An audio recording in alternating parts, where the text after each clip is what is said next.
gather up all of my walking onions that I started this year.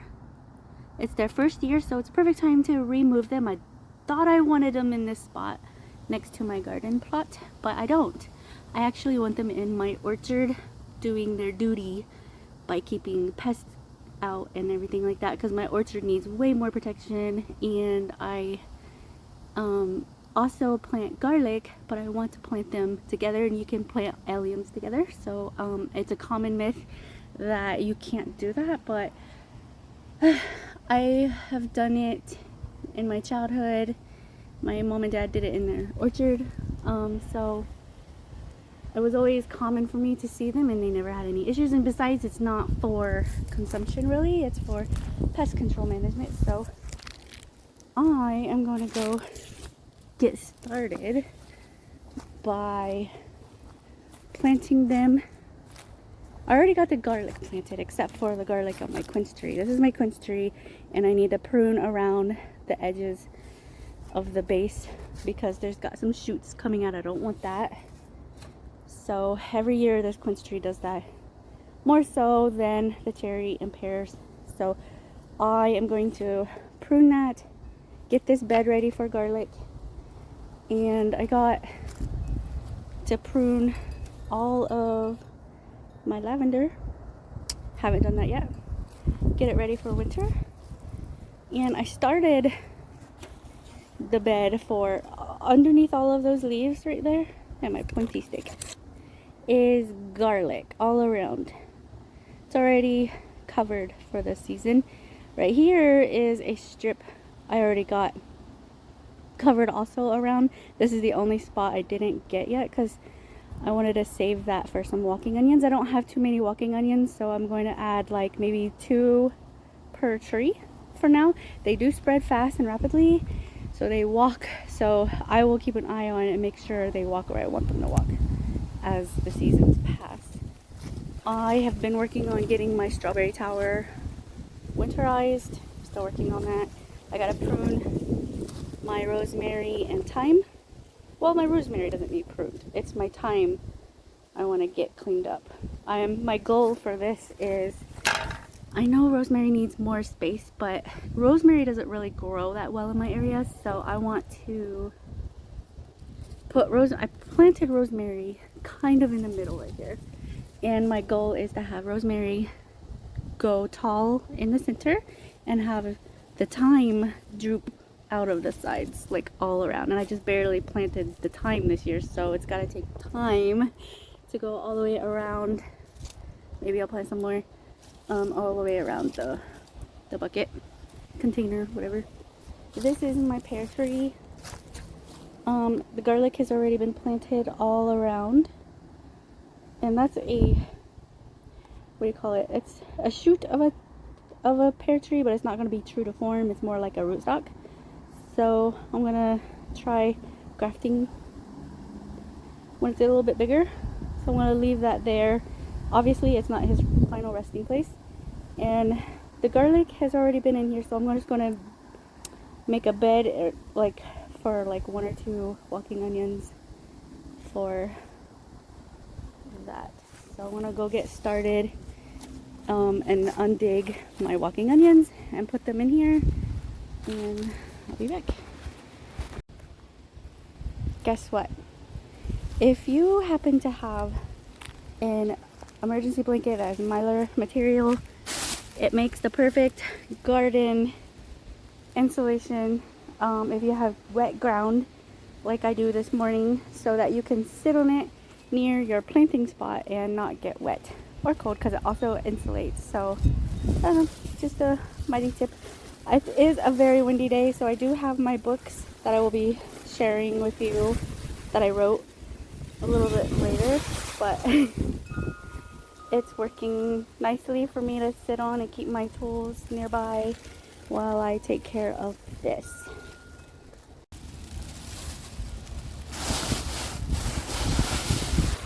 If you're interested in this floral garden set, it's a bag that came with a whole lot of different types of garden tools. It's buried in my blankets here. It's got the cultivator and shovels and a weeder, and over here I'm already using the shovel for under this quince tree of mine for the garden bed of the garlic. And it also came with these pruners, and I'm going to show you how easy and nice these things clip. I've been getting rid of these shoots that get all up around this fruit tree all the time. Happens every year. I don't want it to do this. It's the only fruit tree of mine that this does. I know I gotta get way in there to get to quit it from making more every year. I will. This is just to show you how nicely and easily with less effort, so little effort. I know these branches are small, but some of them are pretty thick, and it does really, really well. So I'm gonna get this cleared up with these nice clippy things and show you what it looks like when it's all cleaned up. I wanted to share quickly with you that what I just did by cutting all of these off, these shoots off around the bottom of this trunk of my quince tree, is the perfect time to prepare these cuttings for like propagation. But I am not in the right mindset to babysit cuttings for fruit trees because I'm in a grieving state of mind. Losing my dad this year is just doesn't appeal to me to have all these extra projects going on right now. So I've been limiting my projects and focusing on other things. Wait, I also wanted to point out that the garlic I planted around this tree is not for consumption. It is for pest control, and it really, really works. I talk about it on my blog all the time, and people love it. I get questions about it all the time about does it really work, and it does. I don't have worms in my cherry trees anymore. I don't have earwigs in my pear tree anymore. Ugh, those are so gross. And it's worth the effort to me to I did have a couple years ago expanded out to the drip line, but it grassed over and everything because I've been losing a lot of family members, at least 5 within recent years, and it's just, I don't stay on top of things. And it's a very beautiful tree. I'm so excited for getting my garlic and walking onions over in my orchard so that I can have a productive pest-free spring. This is lavender. Let me see if I can pull this out. This is called phenomenal lavender. It does really well in my area in northern Utah because it does extremely well for extreme weathers, like really, really extreme droughts, which we get, and really, really extreme winters, which we also get. And so it lives through all of that. The only thing it doesn't survive is dog urine, because I lost one. I had 3 and I lost one, and so they're not allowed in my orchard ever again. And I want to have a beautiful orchard. I love the dogs. They have their own separate yard now. I was working on that. I can show you updates on their little puppy yard. They're just small dogs. I love them, but they don't get access to my orchard anymore. And this is my cherry tree. And again, I do have all the garlic tucked away in there, and again, it's just for pest control. And I will be putting walking onions right there. And I love how this works for my orchard. I will be doing the same over here, adding, so all the garlic is around this pear tree. This is my pear tree, and it did really well this year. It gave me 3 boxes of pears.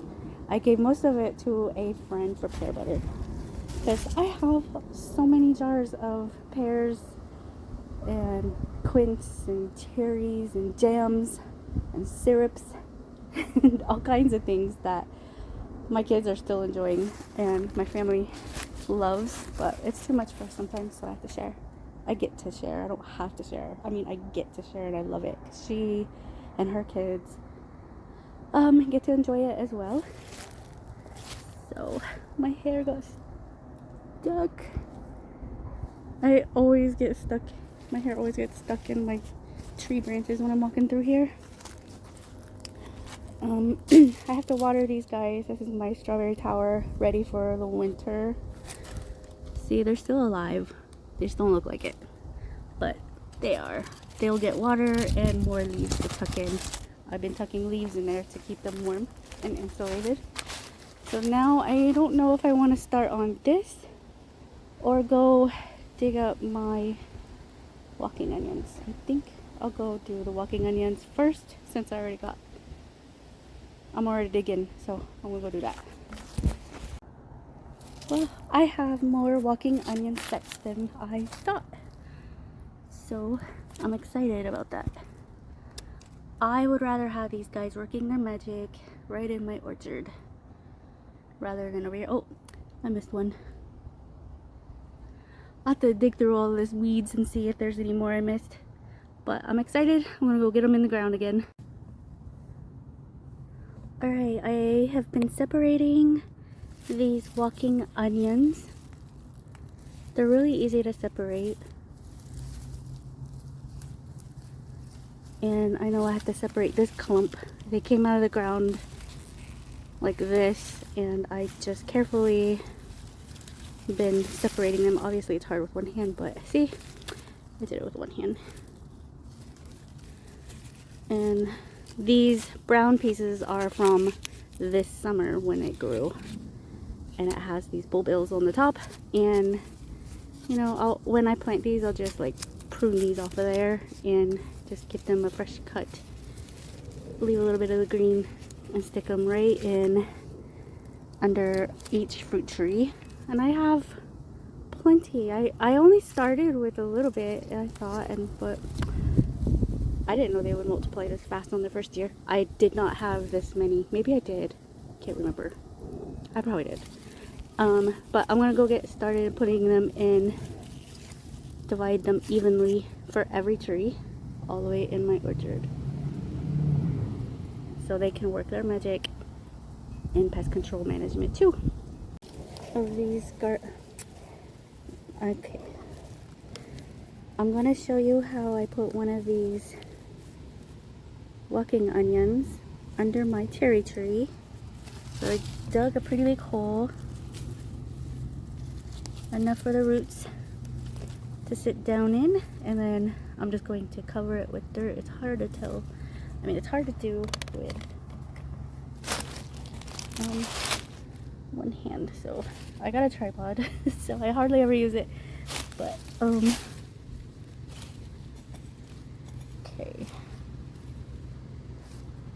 these will spread on their own every year and really do a really fantastic job in pest control in the garden. So I'm excited to have these in my orchard around every one of my fruit trees.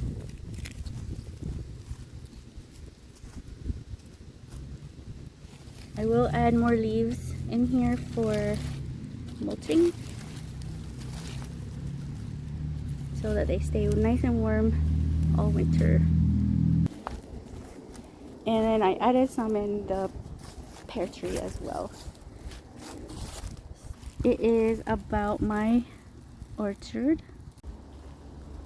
Alright, I got all of my walking onions planted, and I'm really loving the extra cleanliness of getting all of the shooters pruned out of this quince tree. All of the walking onions, there's about 6 or so around this tree, and as they expand, because they do grow, I will expand this garden bed out to the drip line like I'm supposed to. Again, I neglected it for a while, and it's not covered in leaves yet because this beautiful tree has not dropped them yet. It's the only one. So when they start to drop, it'll cover them, the garlic and the walking onions and stuff like that. So it's such a beautiful tree in the fall. It's a beautiful tree every single season. It's beautiful in the spring with the white flowers, and then all summer long I'm looking at the growing quince fruit, and then now this gorgeous, I'm just enjoying it. Beautiful tree. And so yeah, it will insulate itself. And over here, this tree has dropped its leaves, so I added the walking onions around my cherry tree. That's going to keep all of the pests out of my cherries. So I'm excited about that, especially earwigs and fruit and those nasty worms. Ugh. I haven't had worms in my cherries since I started putting garlic in, so now I'm going to add walking onions. Again, it will expand out to the drip line. Right now they're just little babies. And then I added some in the pear tree as well. So the same thing. I found a carrot and a tomato while I was turning over my soil in my vegetable patch. I got it turned. Still working on this side, but I'm going to be laying down cardboard anyway for the year and getting this whole bed ready for winter.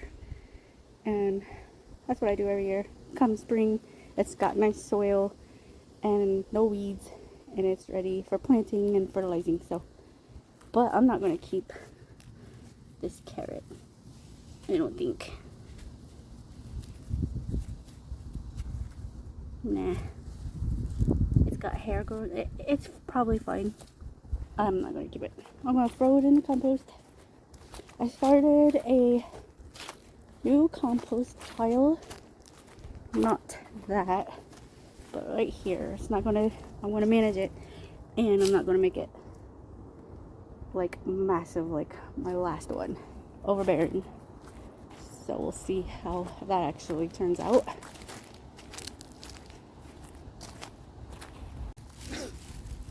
I grow lots of things in my orchard, and I have, obviously you've seen my trees that I have, and I go over a lot of information for anybody who wants to start and plan their own orchard. It helps you get started, what trees, what areas, for the best options for your fruit trees. And this is my pears, my pear harvest one year. I don't know what year that was. Last year I got 3 boxes, so this was 2 boxes, probably the year before. And this is, sorry, it's windy, quince. It's windy, it's pretty. I should have done this inside. My cherries, and this book has like it has like journaling pages. You can plan out your orchard. And I also have recipes like this quince chutney, quince, canned quince, this stuff. This is what quince looks like if you don't know the tree that I'm sitting under. That's what the quince look like. They're yellow. You can't eat them raw, you have to cook them. And my cherries, I have recipes on how to can those. When I moved here, that's my harvest that I get every year for cherries. When I moved here, I had all these fruit trees already. Oh yeah, look. So delicious. This is cherry syrup. We still have a lot in the pantry. Great for pancakes. My kids love it. They also love strawberries, so I'm trying to get strawberries. That's what my strawberry tower is for. So this, if you're interested in planting an orchard, from my experience, Your Guide to Growing a Backyard Orchard, written by me. It says Mindy, the off-grid barefoot girl.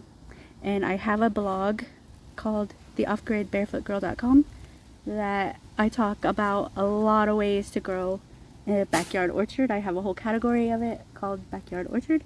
This one is my book, 30-Day Self-Sufficiency Challenge with the Off-Grid Barefoot Girl. So this is a journal book. Like, it's not very big. It's big enough, but like, it's gets you 30 days to become self-sufficient, just in small ways. It's a pretty fun book, and it has like day 1, starting a windowsill herb garden using kitchen scraps. So you don't even have to go buy herbs. You can learn how to start a backyard or a window orchard using that. Here's day 3, skip day 2, but like, make your own all-purpose cleaner. These are just little tasks that helps you get into the mindset, learning some simple skills to become self-sufficient. A herb drying rack, cook an entire meal from scratch. All these things that will help you become self-sufficient in different ways. If you're interested, I'll link my Amazon books down below. That you can get these on Amazon. I sell these on Amazon. I don't get a huge royalty, so that's not my goal, is to not make, my goal is not to make money. My goal, because I wrote my blog, is to help people become self-sufficient, because on my motto on my blog is becoming self-sufficient is the best gift you can give yourself. So my goal is basically like a teacher. Like, I'm a formal teacher, so it's just naturally in me to teach. I've been a teacher for different grades, different ages of kids, and for many years. And this is my newest book. It just barely came out on Amazon. It's called Becoming a Backyard Farmer. Grow more, waste less, live better. Your path to backyard farming. So I have started a clean slate with this backyard. I have done many different types of backyard farming through the years. I even did it in a trailer lot, and I talk about that at the beginning of this book.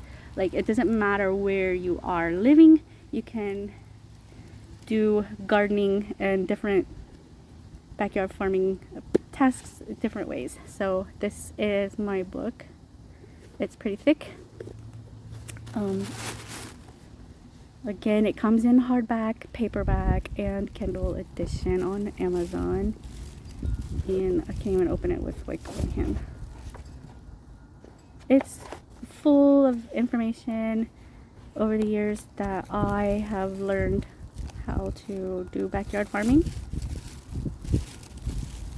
And I know there's a lot of books out there, tons of books out there. So this one is just from my own experience. Trying to show you what's in here. Lots of images, not lots of images, but lots of information, like from a teaching standpoint. So not too many recipes, because this is not a recipe book, but my backyard, or the Harvesting Paradise, have some recipes in it. It's just hard to show you. There we go. Just full of information. And you could get it on Amazon. Again, this is my author copy. It took a while for it to come, but I'm excited about it, and I wanted to share and talk a little bit about it and why I wrote it, to help people who want to be more self-sufficient right in their backyard. And you can have any size lot. It doesn't matter. So I wrote more books. These are just the 3 that I have on hand with me, and I wrote some for kids. One of the best sellers is a mud recipe book for mud kitchen. I used to be an early childhood educator, so that was always fun. So I wrote a book about it, and people love it, and that sells every single month. And I wrote it this summer, so it's a pretty high selling one. So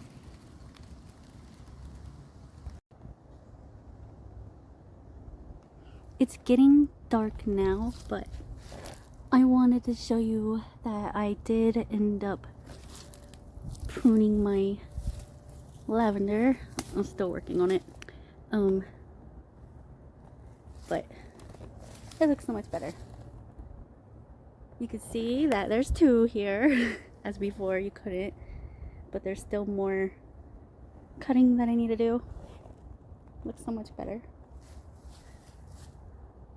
I had to stop because we had me and my kids had to go and rake for a friend, help them rake their yard. They're moving and it's going to be sad to see them go, but we could help them get their yard raked up. So yeah, I think I'm done working outside for the day, and I'm going to go shower and enjoy the night.